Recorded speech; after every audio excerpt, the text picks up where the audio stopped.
Okay, we're live. Welcome to the little 30-second pre-show here. Do do do do do do do do do. Hello, Canada. Hello, galaxy far, far away. I have a visitor in my own docking bay today. Sorry, I'm trying I not to. can't believe. I won't disturb you.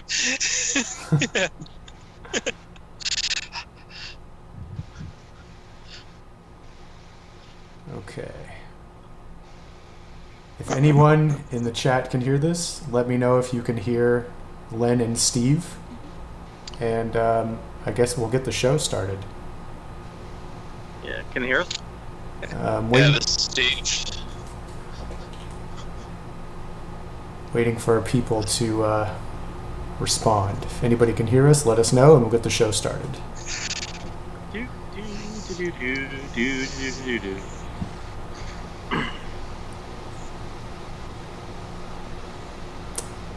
People are trickling in, viewers. We have any viewers? Do we have anybody that can hear us?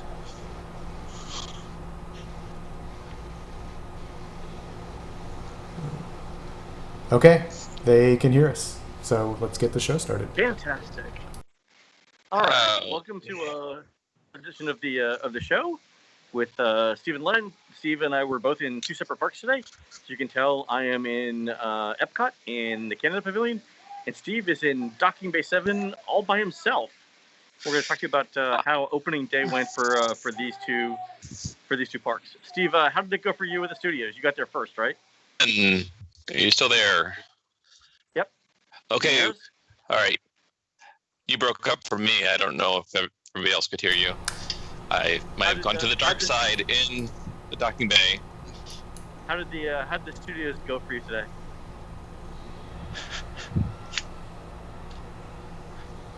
Okay, Steve, can you hear me? I can hear you. Okay, so Len just asked how it's going in the studio or in the Disney Hollywood Studios today. So Disney Studios. Well, first off, it started raining about 4:30, and I'm sure it rained in Epcot as well. So that probably chased some people away.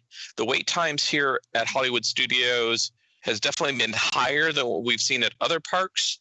But you have to we have 8 attractions here, and half of them are not new headliners.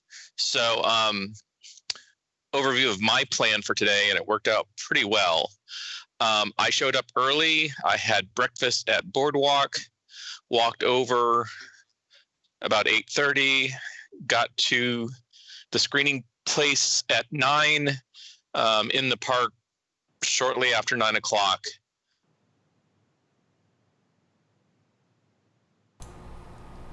Right in line for Mickey and Minnie's Runaway Railroad.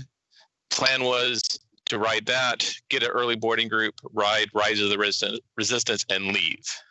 Come back in the afternoon and let wait times come down and ride whatever I wanted.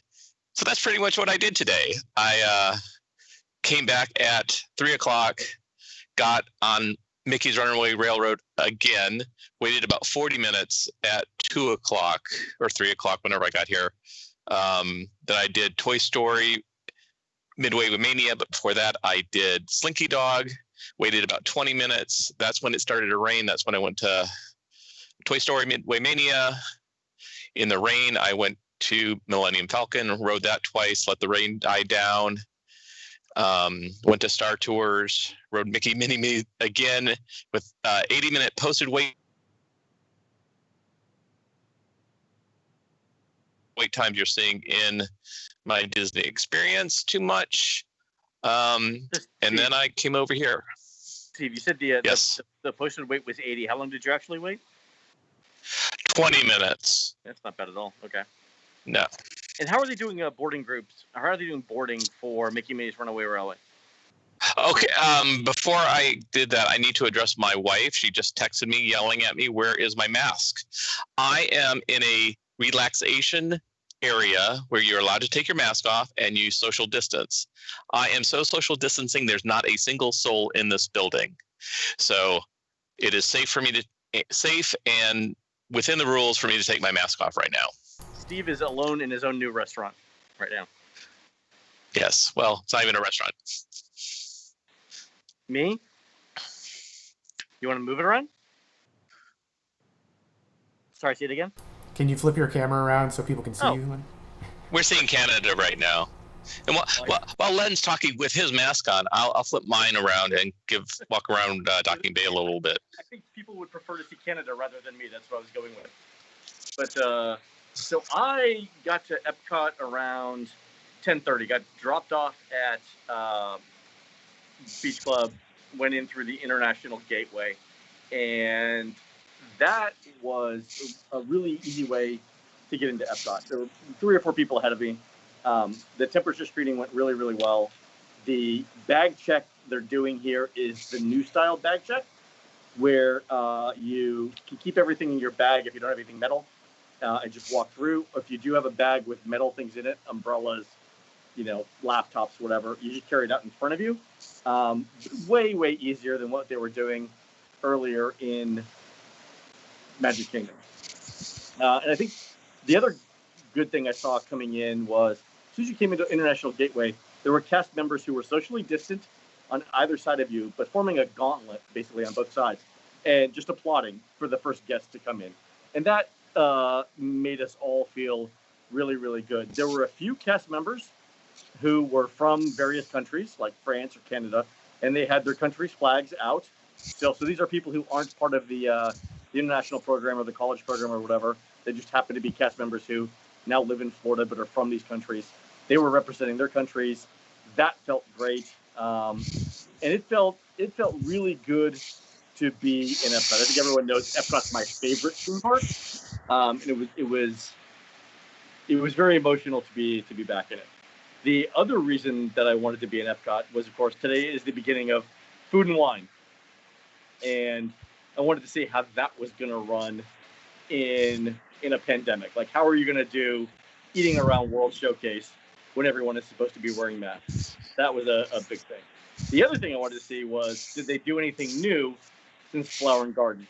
And I'm happy to report that the eating with the masks thing went extremely well. I think everybody that we saw seems to be eating at tables instead of walking around with food, which is good. And there are plenty of new tables out. Disney's done a really great job of providing you places to stand rather than to walk and eat. They did a really good job there. So in terms of, like, my concern was, if I'm walking through World Showcase and everybody I pass by is not wearing a mask, what's the point? It turns out that's not happening at all. Everyone is staying put while they're eating, putting the masks back on, and then walking through the parks.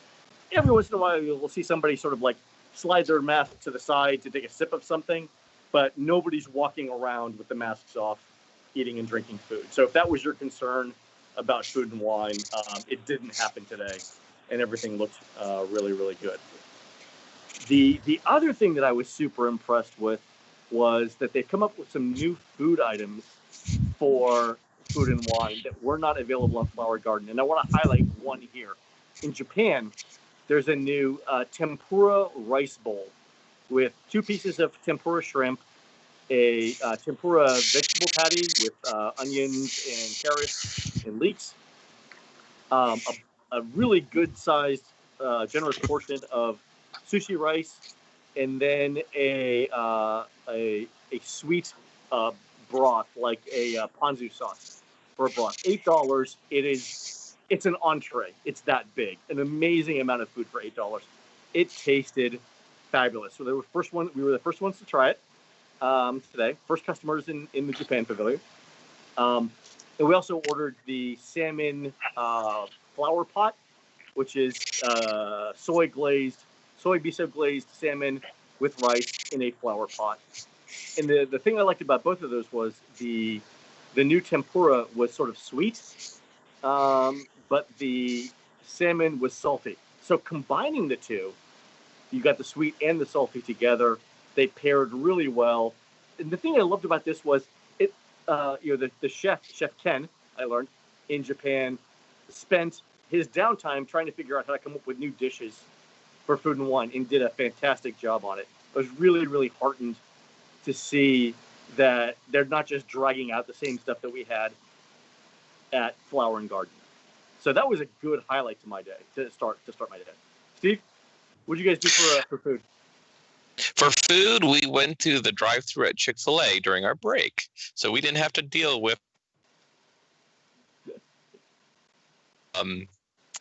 and my son, who is well versed in Disney, after our 2 initial rides, that was enough for him today. So he's actually stayed dry in the hotel.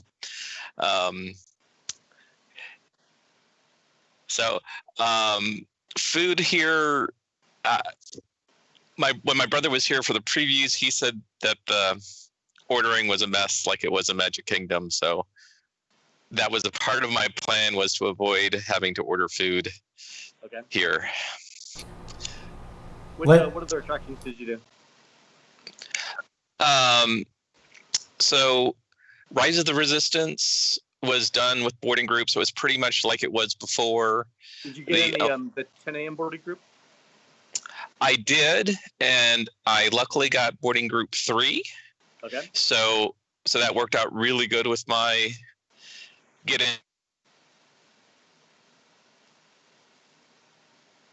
Now with the ride vehicles, it's only 1 group per vehicle, so that's reducing the capacity, reducing the number of people in the containment cell or whatever they call that, and they had dots with numbers where you were for each of the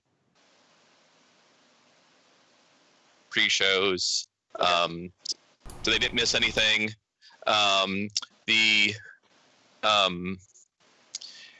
Your captives and their stern talking to, they still do. They have their mask and their shields on. Are they the standard blue shields? Because if they're black, Disney. that would be... Right. I don't know why they all didn't have black face masks. They weren't. They should totally yeah. I did see a couple walking into Batu with shields on that had stormtrooper. So they had mask and a shield, and the shield kind of had a stormtrooper outline on it. That's nice. Did you happen to see any character cavalcades? At a distance, while I was in line for Runaway Railroad, I saw Mickey. The theater. Len, once it rained, I think it was done. Len, we have a question in the chat. Is there a right or wrong way to do Epcot with these wait times? Is there plenty of time to see and do everything? The wait times at Soarin' when we were there around 12 or 12:30 was posted 45. I think you probably would have waited 20. Spaceship Earth was a walk-on most of the afternoon. The rain came around 4:30, like Steve said, and kind of cleared everything out. I would say if you're going to get here, park open, definitely want to do Soarin' first, then Test Track, and then sort of everything else after that. And then Frozen Ever After, the posted wait time during the day, I believe, said 45. I don't think it was more than 20, based on where it is. And the interesting thing about that is the line extends out the building now and down towards China. So it looks long, but remember, everyone's 6 feet apart, so it's not actually that long. And they've eliminated a lot of the switchbacks in the queue. I would say, do Future World, then come into World Showcase for now. And I think the standard touring plan advice remains: do Soarin', then Test Track, and then all the other attractions in Future World. Does that make sense, Guy? Yes, it does. Awesome, cool. So we saw a couple of different character things in Epcot. One was in Future World. They had walking Goofy and Pluto, and then in a car that looked like a 1920 sort of Rolls-Royce thing, convertible, Mickey and Minnie were driving around, and they had parade music accompanying them. They seemed to start around Germany and ended up somewhere beyond where we were in Italy. I think they probably came through World Showplace. That was one thing. And then later on, going the other half of World Showcase, so from roughly the UK through to Germany, Anna and Elsa were in a horse-drawn carriage procession. So Elsa was out walking in front of the horse-drawn carriage, and Anna was in the carriage itself. And I gotta say, Elsa was wearing a pretty big gown and lots of makeup around 2:30, 3 o'clock. I was miserable, and I was wearing shorts and no makeup. I mean, that's why she's the queen, right? Because she can pull off stuff that the rest of us can't do. It was brutally hot. She looked happy to be there. More power to her. Looked great. That's a power move right there. It was a power move to be out in front walking, saying, "It's not that hot. I'm not that hot. Are you hot? Yeah. I'm not that hot." Yeah, that was good. So the other thing so we did a couple of other food booths. I want to touch on a few of the highlights here. Another one is at the Mexico Pavilion. They're doing ribeye tacos. So a really generous portion of ribeye steak with a barbecue sauce on it and a nice corn tortilla. It's $8. In Mexico, it'd probably be $1, but that's fine. Really, really tasty though. Generous portion for what it was. If it was any other kind of steak, I would say it's probably not worth $8. But the ribeye was really tender. I thought that was great. In Morocco, they have the hummus fries, which they had before. They had a kefta burger, which to me tasted like a Moroccan spiced hamburger with onions. It wasn't my favorite. But they had a chocolate baklava that was in the shape, it was a round shape, almost like a cannoli, but it was a baklava filling with just a hint of chocolate sauce on it. It was, I'm not exaggerating, 97 degrees today with like 60% humidity. It was miserable out. And I was like, I do not want chocolate sauce on anything for the life of me. But they put just enough on to make it sweet without overpowering sort of the pistachio flavor of the baklava, and it was delicious. I had half of it. I could have kept eating it as well. That was really, really good. I will pause here for questions. We have a question. Are there enough places to sit and eat for all the booths for the festival? Oh, plenty. Yeah. And I will say, today in Epcot in World Showcase felt as busy or busier than any park I've been in over the last 2 weeks. It felt, and I don't mean it felt like crowded, it felt alive. Like everyone was there to enjoy food and wine. It was the right amount of people. It didn't feel like Steve, we talked about this for Animal Kingdom on Sunday. It kind of felt a little bit dead towards the end of the day. Here now, even with the rain, it feels vibrant. It feels like there are people here doing fun things. And that's, I gotta tell you, that feels really, really good. And there are plenty of tables to eat at.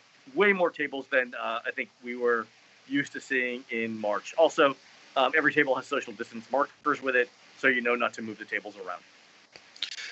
So did they add actually tables instead of people just standing around wherever they could? Yeah, so it looks like they've added many more tables. Over by Germany, for example, I think they took some of the tables from Beer Garden and moved them outside towards the water to make another socially distant eating place.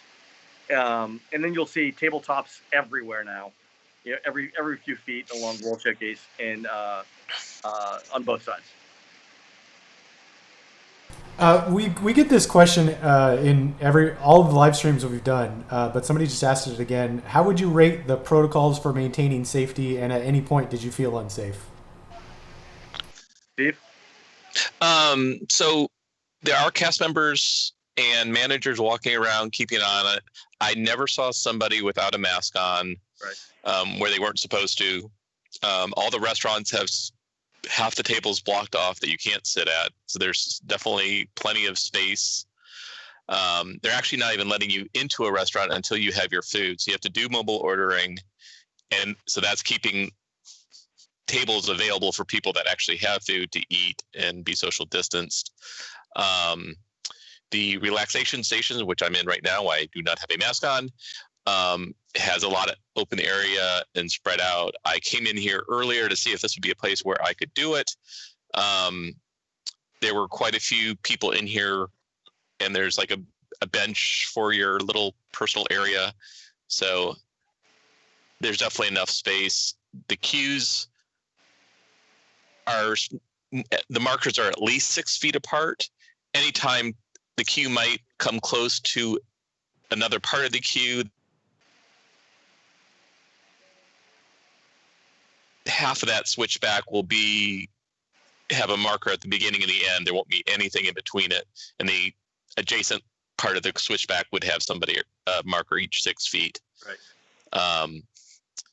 In Rise of the Resistance, just with how elaborate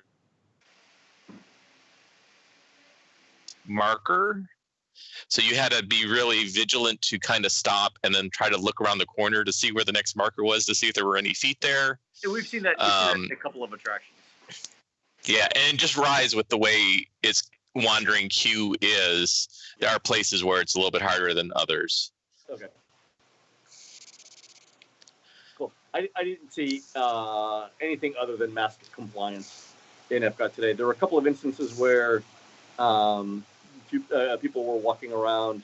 I would say there were 2 instances where I saw somebody walking around with the mask down by their nose, and within a few seconds of actually noticing them myself, cast members came over and told them that they had 2 choices. They could wear the mask over their nose, or they could be directed to a relaxation station where they could take the mask off. So Disney's, I think, is approaching that exactly the right way. Like, hey, if you want to take the mask off, here's your spot to do it. But if you don't want to go to that spot, got to keep the mask on. And so I think over the last week, we've seen them develop that new way of saying, hey, you got to keep your mask on, which I really like. Guy, I do want to point out there was some breaking news today about the Epcot experience. I was just going to ask you about that. So I verified it. So our friends over at blogmickey.com reported that the Spaceship Earth redo and the Mary Poppins attraction were taken out of the Epcot experience film. So I went over to see it today, and it's true. Completely taken out of the film itself.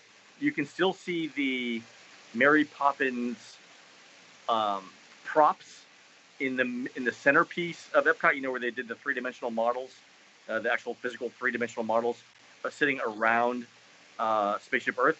The Mary Poppins stuff is still there, but it's no longer referenced in the film. The entire section has been cut out.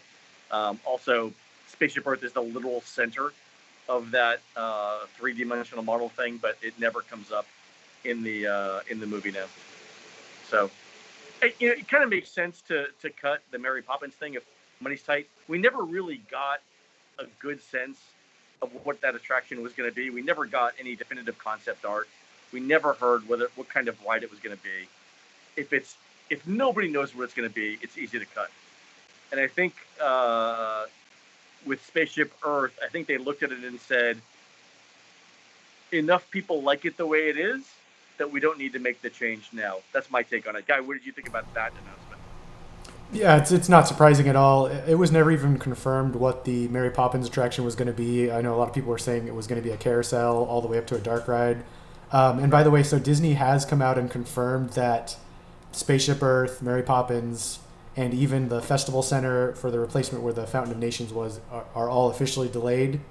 And that's all they've said. They haven't really gone into much more detail about it. Oh, the Festival Center's delayed too. Well, for that one, they said it's like they're going to rethink it. Oh, because that's still shown in the Epcot experience. I wonder what that means, rethinking. Yeah. Tent. Well, okay, but hold on. They may need to rethink it with social distancing. Yeah. Right. Okay, fair enough. I guess they need to think of it if a vaccine isn't available or this happens again, what does that look like? Where we're not going to put 20,000 people in a 3-story building together. That makes sense. Cool. We did have a question if there was any visible difference over by the Ratatouille attraction. How is that looking over there? Can you even see inside? I don't even know. Can't really tell any difference on it. I didn't go on the Skyliner yet. And they've got the whole thing walled off, so it's really, really hard to see. It does look like they've made progress in closing Guardians. So the building looks a little bit more complete than it did back in March. That was the big thing there. I couldn't get a good sense of what was going on in the middle of Epcot, though, like around the fountain and stuff like that. It looks like they've torn down most of the walls for mouse gear, but I can't. The walls are so tall; it's really hard to see what else is going on there. I did notice, though, by the way, that there was a helicopter hovering over Epcot for about an hour today. Yep. So I tried to wave to BioReconstruct from where I was in Epcot. I hope he saw it. I hope he got some good pictures on it. Yeah. Oh, I've got to say the one most MacGyvered social distancing tool that I've seen so far is on Star Tours. Okay. They have made dividers, but the base of the divider is attached to a child's booster seat that is seatbelted in. We saw this in Soarin', same thing. Okay, same design there, I guess. And that's so that you don't sit there, right? Right, and that you can have two people less distanced. Yeah. So two of you. It's the base of like a Graco booster seat. Yeah, that they've basically taken the base and slapped it down on a seat where you're not supposed to sit to ensure that you don't sit there. Okay. I was trying to figure out. Did yours have a piece of plexiglass attached to the car seat? It did, actually. So that's that is sort of a MacGyver moment. You got to wonder, did they go to Babies R Us and say, how many car seats do you have? Oh, we've got 50. Great, I'll take them. Like, back up the rider truck. That's interesting. Okay, so that's how they're telling you not to sit there too. Okay, that makes sense. Good. Is mobile? Somebody's asking in the chat. Is mobile order available even for table service restaurants? I don't think mobile order is available for table service restaurants. I haven't seen that. No, but their menus are online, so you have to get the menu online. Right. I haven't been to a sit down in the parks, but I've been to 2 Disney restaurants, and they've got the tables socially distanced, and you use your phone to read the menu, so you don't have to handle somebody else's paper. Yeah. So when you go into the restaurant, you'll get a small strip of paper with a QR code on it. They'll bring you a paper menu if you don't have a phone, but you're scanning it on your phone and reading it that way. The only place I've seen where they actually have paper menus is Grand Floridian Cafe, and those are single-use paper menus, obviously. But maybe they're just trying to maintain some sort of atmosphere there for the paper menus. That's the only thing I can think of. Yeah, I guess. And the other thing that you do at the sit-down restaurants now, when you check in via QR code, and you don't enter the building until your table's ready. Right.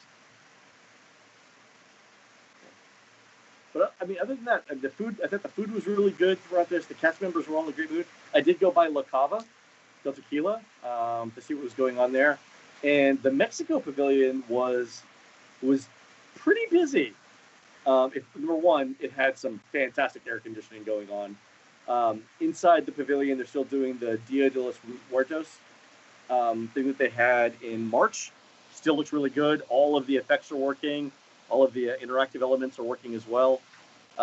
When you go into La Cava now, there's no seating in the bar. You go in to the right. You sort of sneak around what used to be the seating area, and that's the queue to order at the bar. You order at the bar, and then you leave. If the line needs to get longer, it goes all the way up the ramp the way it typically does during Food and Wine. But it's good to see everybody at La Cava. Umberto was there, and we said hi from a social distance and everything, and it was just good to be back. It was good to be back in Epcot, and it felt really good with the number of people in the park today. It was super hot. Everyone was in a really, really good mood though, and like I said, it felt more alive than any park I've been in so far, and that was really good to see. Because that with the studios opening, that took a good chunk of people away from Epcot. So this weekend it might even be a little bit more busy here, which will feel even better. Yeah, I'm kind of curious what Animal Kingdom and Magic Kingdom felt like today. Right. I think everybody was here. Yeah. I got a question for you, Len. Since today was the first day I rode the Runaway Railroad. Got to ride it 3 times, which is pretty cool. But 2 of the 3 times the pre-show was not working. So really? I did get to see the pre-show. but it only was in the middle of the day. We got to see it. But did you see the whole pre-show? I did once. When you say it wasn't working, how was it not working? So basically, they had the queue just walk in, and on the screen with the explosion there, so you could walk through it. Right. It was just the wallpaper of the room was projected on the screen. It was no Mickey cartoon at all. So that sounds like an intentional decision, just to not put people in that room. They were ready to open it, and they pulled us out of the pre-show, paused about 10 minutes, and then we saw maintenance go in, and then they just scrapped the pre-show and just had us walk through the room. And that's how it was this evening when I wrote it. Guy, how long was the ride running before it got shut down? Was it 2 weeks? I don't remember when. That seems about right. Yeah, it wasn't very long. It's still technically in its shakedown period, I think. Yeah. So, that's sort of understandable. I can't wait to ride it tomorrow. I'm going to the studios tomorrow. Can't wait to ride it again. I started the day with my 30 minutes? Are you closing now? Oh, you close at 7. Okay. All right. They're kicking me out of my docking bay. Shame on me. It's right, okay. Go ahead. Let the cast members go home. We'll talk to you tomorrow. Yeah. Guy, are there any other questions? I don't see any other questions in the chat. All right. All right, folks. We'll do this all again possibly tomorrow. When Steve, you're coming to Epcot, I'm going to the studios. Steve has left the building. All right. So look at me. Look at my hair. Maybe we'll do this again tomorrow. We'll see if there's anything different going on at the studio. If not, possibly we'll do it this weekend, right? Yeah. Fabulous. Thank you guys all for watching, and thank you all for your support. If you guys have any questions about what it's like in the parks right now, send them on to Guy or send them on to me, and we'll try and answer them as we go through the parks this week. Thanks again for watching. Take care. Yeah, and check out the YouTube and subscribe. Hit the bell icon and let us know what kind of videos you want to see. And yeah, thanks for watching. We're gonna end the stream now. Thanks.